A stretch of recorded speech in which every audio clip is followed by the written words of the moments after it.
지금 그 박근혜 씨가 변호사로 선임한 유영하라는 사람. 근데 이 사람이 어떻게 보면 국민들이 보기엔 듣보잡이잖아요. 근데 박근혜 대통령한테는 네. 정말 안 듣보잡이에요. 일배죠. 예. 네, 그러니까 박근혜의 충성스러운 네. 이런 사람인데 국민들 보기엔 듣보예요. 네. 국민들 보기에는 왜 저런 사람을 검찰총장 출신들도 많고 검사장 출신들도 많은데 왜 저런 사람을 이런 의구심이 좀 있을 거예요. 갸우뚱하는. 저는 뭐 알아요. 네. 네. 왜 그런지 이제 100% 알아요. 근데 이게 왜냐면 저는 이렇게 생각해요. 대응은 민정수석실이 하는 겁니다. 그러나 어찌됐든 검찰도 왔다 갔다 해야 되고 언론 앞에 나와서 다소 약간의 정무적인 판단을 가지고 코멘트도 해야 되고 이런 사람으로 초이스한 무난한 사람이 아닌가 싶어요. 유영아? 예, 국회의원으로 따지면 김진태 같은 사람이 지금 변호사 된 거고 이야기가 좀 너무 빨리 갔는데 네, 빨리 왔어요. 하나만 지금 짚고 넘어가야 될 게 검찰이 정말로 진정성이 있다면 박근혜 수족 중에 지금 3명이 남아있거든요. 맞아요. 안봉근 이재만. 우병우와 플러스 안봉근 이재만을 네. 같이 구속 정도는 해줘야 되는데 그렇죠. 지금 정호성만 잡아놓고 있으면서 뭔가 대체로 뒤지는 것 같은. 그러니까 박근혜 쪽 대응이 이 세 사람이 뒤에서 지금 하고 있다라고 보는 게 맞겠죠. 그렇죠. 예, 그런데 아까 이제 조선일보와 그 누군가 검찰과 보수 카르텔을 새로 만들려는 사람들이 전지전능할 수 없는 지점이 있어요. 그게 그 JTBC하고요. 그다음에 한겨레하고 경향하고 이제 모든 언론이 뒤지기 시작했다는 거예요. 이게 이제 옛날처럼 조선일보를 비롯한 몇 개만 언론을 탁 잡으면 되면 그냥 전지전능이 가능한데 저는 그 JTBC나 한겨레나 지금 열심히 뛰고 오늘 보니까 뭐 다 하고 있어요. 다. 그러니까 그 언론이 어떤 속성이 있냐면은 뭐 하나 큰 거 터뜨리잖아요. 박지원처럼 주도권을 잡아나가면 나머지 제보들이 그쪽으로 쏟아집니다. 관심을 받으니까. 그러니까 태블릿 PC 하나가 나중에 따라오는 정보들이 훨씬 더 많게끔 만들어주는 효과가 있는 거예요. 네. 그렇죠. 네. 그래서 그런데 이제 사장이 손석희가 아니라 JTBC가 다른 사람이라면 컨트롤이 될 수 있을지 몰라도 사실 손석희는 이렇게 계속 가야 돼요. 스타일도 그렇고 네. 그냥 사실이면 해야지 어떡해요. 뭐 그런 분이잖아요. 뭐 이렇게 논리를 길게 말하지도 않고요.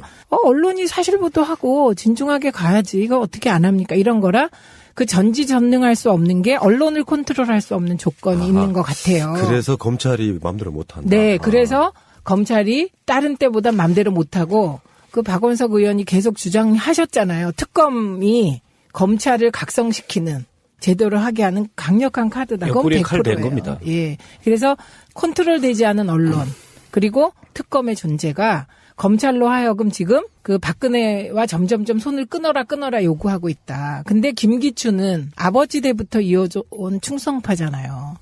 김기춘 비서실장 될 때 혹시 그냥 지나쳤을지 모르시는데 임명장 줄 때 김기춘 얼굴 보셨어요? 그 표정. 그걸 어떻게 기억해요? 저는 기억을 안 할 수가 없었어요. 왜냐면 막 그 표정이요. 그 할아버지가 아이고 이 기특한 거. 아이고 우리 가문 살린 거 이런 표정이었거든요. 대대로 충성해온 사람이니까. 그래서 김기춘의 배신은 해도 아픈 배신일 거다. 그렇겠네요. 그런데 우병우는 전혀 아닐 거다. 이렇게 생각해서 지금 되게 선택을 강요받고 있는 사람 중에 하나가 아닐까 이렇게 생각을 해봅니다. 근데 그 시그널은 지금 검찰의 민정수석실의 시그널이 검찰이 먹히고 있다고 생각하세요? 안 먹혀야 되는 거잖아요. 그 그림이라면. 지금 엇박자가 좀 나겠죠. 그러니까 검사라고 하는 정권의 개가 검찰이 완전히 끈이 풀렸다고 보시는 거예요, 두 분은? 완전히 끈이 풀리진 않았지만 옛날 같은 그런 막 민정수석이 쫙 지휘하는 이거 안 될 거다. 그러니까 요즘에 이렇게 애완견 키워보시면 아시겠지만요. 길이가 늘었다 놨다 하는 그 먹줄이 있어요.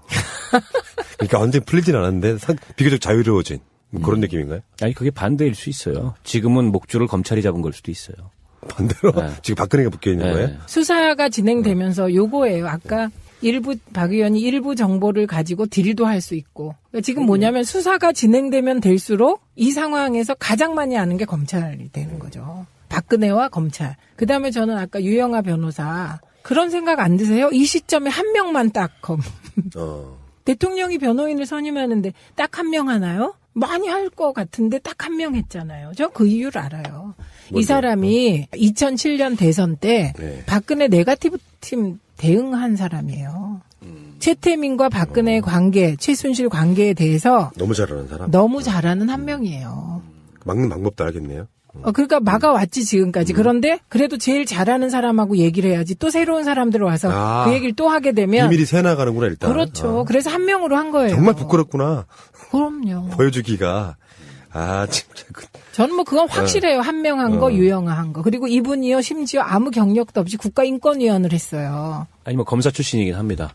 국가인권위원 하게 된 배경은 그냥 친박이어서 한 거죠. 아니, 떨어져서 선거 한 3번 거지, 뭐. 떨어지고. 국가인권위원회 상임위원을 했는데 인권위 상임위원 하면서 나쁜 짓 많이 했어요. 그럼요. 그 인권 보고서 올리는데 세월호 빼고요. 이거 빼야 된다, 못 빼야 된다 이런 나쁜 짓 많이 했고 그런 사람이 국가인권위원을 했다는 것 자체가 인권위의 흑역사인 거죠. 있죠. 트윗한 것도 보셨어요? 트윗한 거? 아, 야 입이 뭐 그렇게 거지 같은 그 양아치 같은 게 다 있어요. 나 진짜 정치인들 그러는 거 보고 있으면은 저런 사람들은 여야를 떠나가지고 그 정도 심한 사람은 근데 지난번에 송파에서 공천장을 거의 받은 건데 그 옥새 우리, 사건, 옥새 사건. 그 사람이었구나. 그 사람이에요. 무대가 도장 갖고 튀는 바람에 결국 호셔 못 받은 사람이구나. 그러니까 정말 아까운 사람이구나. 박근혜 입장에서 보면.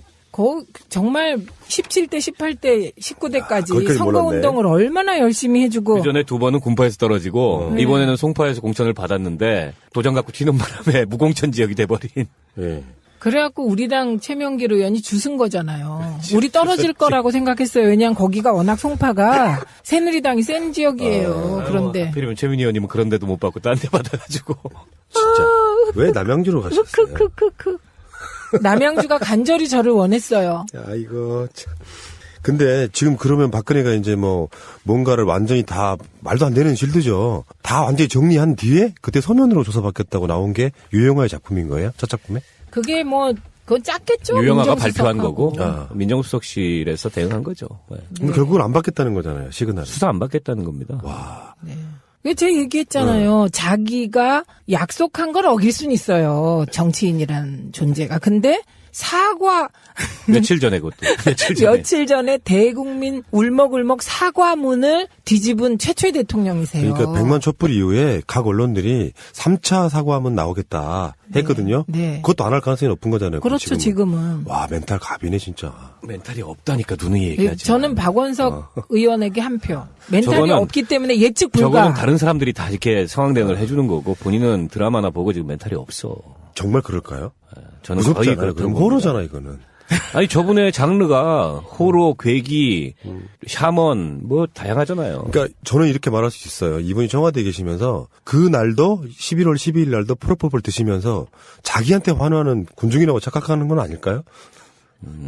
아, 그래서. 아, 에이, 우리 방송의 격이 너무 낮아진다. 그렇게까지 가면. 아니, 그러니까 제가 이야기를 드리는 거예요. 뭐, 저는 정치할 생각이 전혀 없기 때문에. 나중에 이게, 한 몇 년 후에 이걸 뒤져가지고, 뭐, 박원석 막말, 이런 거 안 남기려고 내가 악역 다 해드리는 거거든요. 아, 근데 정말 심각하네요, 이거는. 그러니까 지금 그 검찰 쪽에서 나오는 게 정무적인 어떤 이야기, 뭐 정책적인 이야기를 떠나서 실제로 적용 가능한 죄가 뭐뭐 있느냐 보니까 검찰 쪽에서 나온 얘기예요. 뇌물죄, 직권남용죄, 강요죄, 대통령 기록물 관리법 위반, 공무상 기밀누설. 그러니까 검찰 쪽에서는 사법적으로 이게 지금 어떤 거랑 연관이 있냐면은 만약에 탄핵으로 가면 헌법재판소에서도 이걸로 탄핵할 것인가 말 것인가를 보는 최고의 기준이 아마 박근혜에게 적용되는 혐의일 거 아닙니까? 그렇죠. 그리고 지금 이렇게 시간을 끄는 거예요. 그러니까 하나만 예로 들어서 우리가 보면 대통령 기록물 위반. 이게 질질 끌어요. 그래갖고 정권 후반기에 가서 대통령 기록물을 지정할 때 이것들 다 빼버리면 그 혐의가 없어지는 거예요. 그러니까 우리가 시간을 번다 이 말은 정확히 얘기하면 임기가 끝난 후에 감옥 가지 않도록 단속한다는 얘기예요. 예, 아주 그러면 장기적으로 보면. 정권 재창출 뭐 그러는 거는 아직 생각도 못 하고 있겠네요. 아직. 일단 지금 박근혜는 그런 생각이 그런 생각 없다고 못하고. 봐야죠. 그리고 말씀하셨잖아요. 그거에 관심 없을 거예요, 지금. 예, 지금 그거보단 길라임.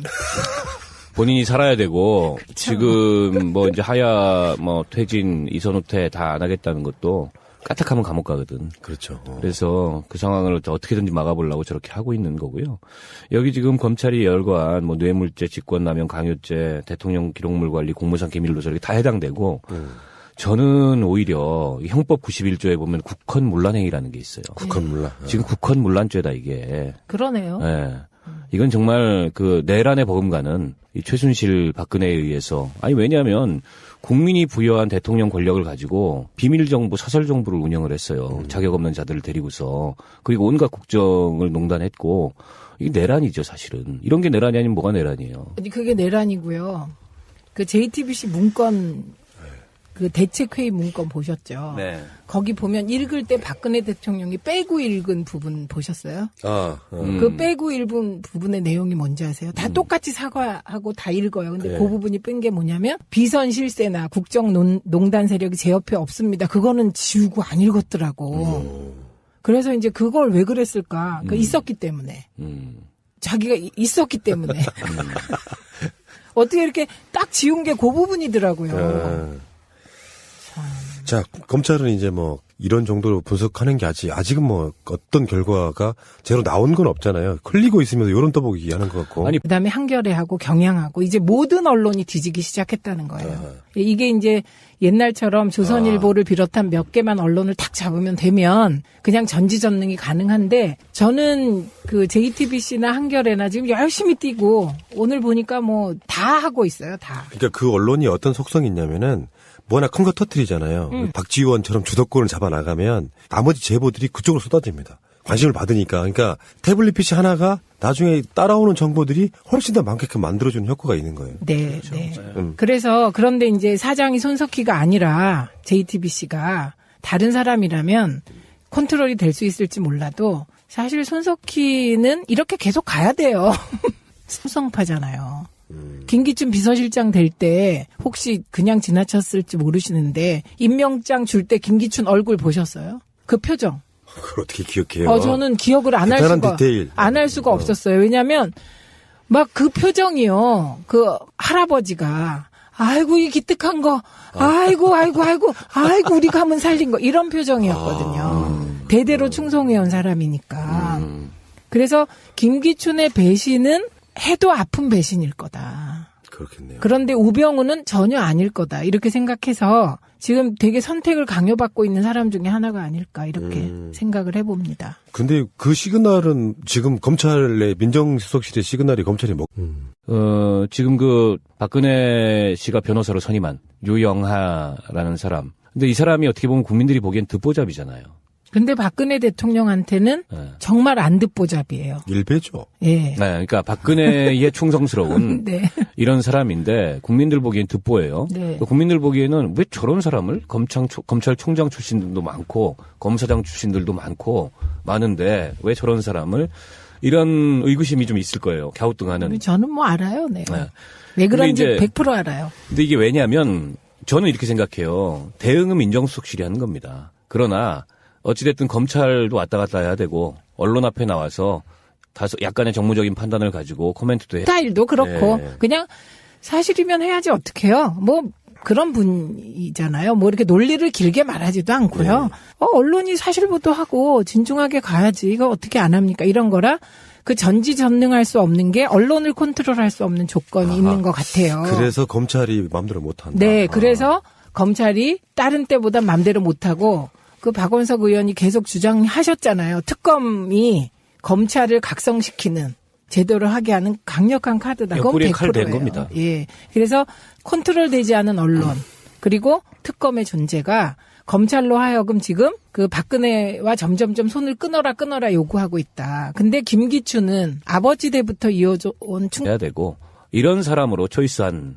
무난한 사람이 아닌가 싶어요. 유영아? 예, 국회의원으로 따지면 김진태 같은 사람이 지금 변호사 된 거고 이야기가 좀 너무 빨리 갔는데 네, 빨리 왔어요. 하나만 지금 짚고 넘어가야 될 게 검찰이 정말로 진정성이 있다면 박근혜 수족 중에 지금 3명이 남아있거든요. 맞아요. 안봉근 이재만. 우병우와 플러스 안봉근 이재만을 네. 같이 구속 정도는 해줘야 되는데 그렇죠. 지금 정호성만 잡아놓고 있으면서 뭔가 대체로 뒤지는 것 같은. 그러니까 박근혜 쪽 대응이 이 세 사람이 뒤에서 지금 하고 있다라고 보는 게 맞겠죠. 그렇죠. 네, 그런데 아까 이제 조선일보와 그 누군가 검찰과 보수 카르텔을 새로 만들려는 사람들이 전지전능할 수 없는 지점이 있어요. 그게 그 JTBC하고요.